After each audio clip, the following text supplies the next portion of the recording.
The comic would open up with the scene of Robotnik and Knuckles retreating after the avalanche hits Sonic and Tails. As the duo land below, and Robotnik steps off the Eggmobile, Knuckles would look around, hoping to try and figure out where this temple could be. Using the compass, he ends up finding a point that points to straight. As he then begins to pull out a ring, Robotnik steps on something in the snow. As he picks it up, it's actually a ring. Robotnik comes to the conclusion that Sonic may have dropped the rings, and thus he begins to sneak a couple just as Knuckles didn't notice into his pocket. Robotnik then asks Knuckles, how do they work exactly? In which Knuckles would show him how they work, stating that he has to visualize a certain place and then throw it where the other end of the ring will end up. And thus, Knuckles shows him how it works, and throws the ring, and it ends up leading them to the island, and that scene would play out from the film. It would then cut all the way to the supersonic scene in the second film, where we would see Supersonic tap the Death Egg robots, causing it to fall over to the ground with Robotnik. However, it shifts focus, showing Robotnik falling. Luckily, he grabs out a ring from his pocket and throws it behind, causing him to land to the ground safely, and the Death Egg robots come crashing down. Luckily, Agent Stone, who awoke after that massive crash, managed to find Robotnik to check if he's okay. The only injuries Robotnik has is, well, a broken arm and a twisted ankle. Luckily, the two of them are still fine. Stone has a massive scar across his face, and the two of them Stone would make some kind of joke to which Robotnik would get super annoyed at. The two then watch Sonic and Co. end up disappearing afterwards. As they leave, Stone asks Robotnik what they should do, since now they don't have a massive weapon to use, and that gun will definitely come for them, since they know that, well, Robotnik is back, and that their operation now is to basically arrest them. Just as they're about to think of a plan, two gun soldiers arrive. One of them tells the other to go check out stuff while he's doing some work on his phone, probably doing something ridiculous like TikTok or something. Or, in other words, just doing something.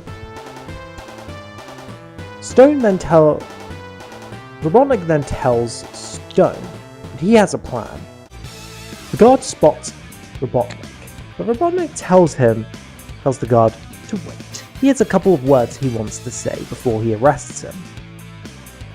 Just as Robotnik does, he presses a button on his glove, and out of one of the shoulders of the broken Death Egg robot, a couple of remaining broken egg drones appear, and they start firing around, causing the guard to become disoriented.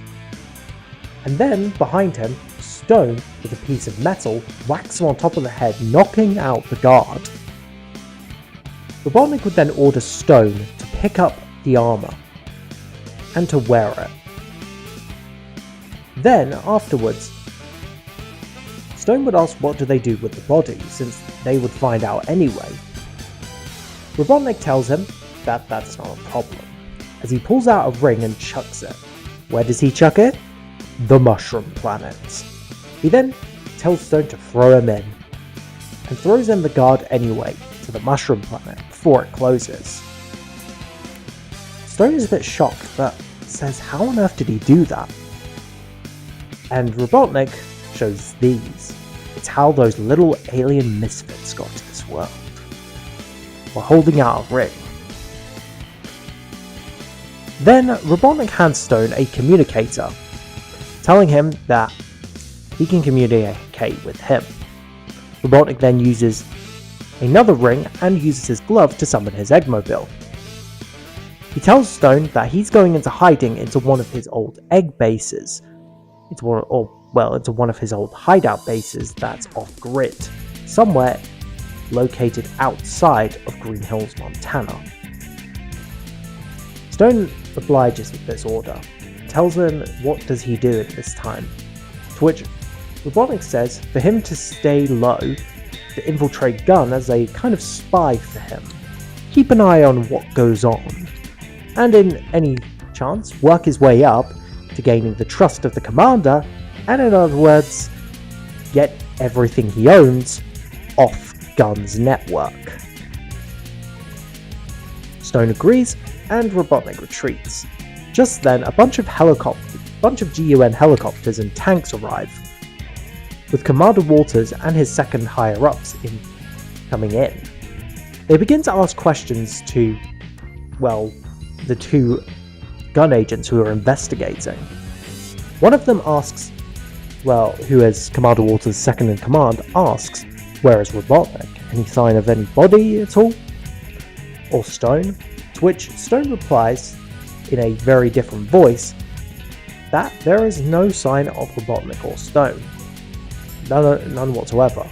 It would seem that perhaps they may have been crushed on impact, or possibly they ended up just, died altogether. While being skeptical, she does think that there's something going on, and she goes to tell the commander, and this is where we lead into that iconic post-credit scene. Meanwhile, with Dr. Robotnik, he begins to fly away, and he goes out of Green Hills as he turns on airplane mode on his Eggmobile to kind of avoid it's a kind of funny little way of avoiding anyone tracking him. And he flies out towards a abandoned junkyard titled Metropolis Junkyard, which essentially has just become this massive junk place filled with nothing but scrap metal and all sorts.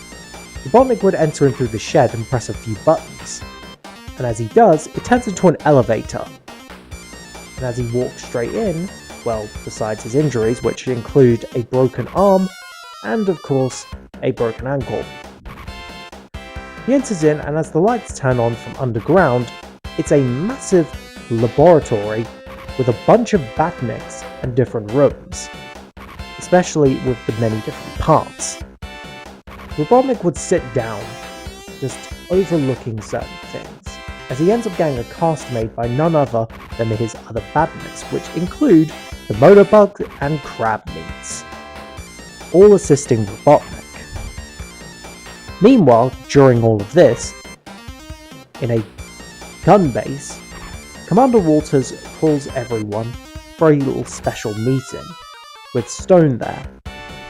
He tells that he's been looking for something called Project Shadow, saying that it's something that they need to clear out from the next phase of dealing with certain things from Robotnik's past, but also dealing with some other things that someone else had put in. And this wasn't done by Robotnik.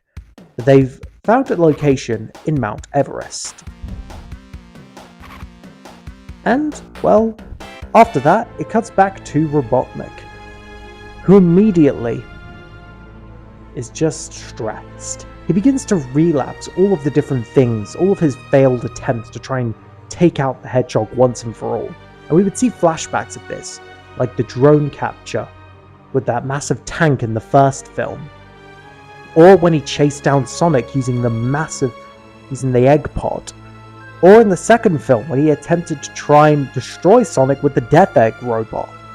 These schemes failed constantly, as Robotnik pulls out a quill, the Sonic's quill from the first film, begins to look at it with so much anger and despair. He then immediately walks over to his table, limping as he does. He then uploads a bit onto his computer, and then gets an idea.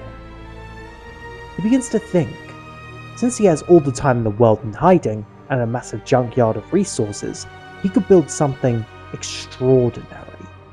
while Stone's working on a way to make sure to get all of his resources offline from G.U.N's network so that he could upgrade again, he could build something incredible, something remarkable. And so, he then tells one of his Badniks to get him food, a sandwich with eggs. As the robot gives it, Robotnik scuffs it down non-stop. He then orders another, and another, and another, and also cans of dried food, because the taste is so good. And the issue ends with Robotnik eating and eating and eating as he works on something new and sinister, while grinning and laughing, stating that the Hedgehog will meet his match. I'm plotting my schemes wherever I go.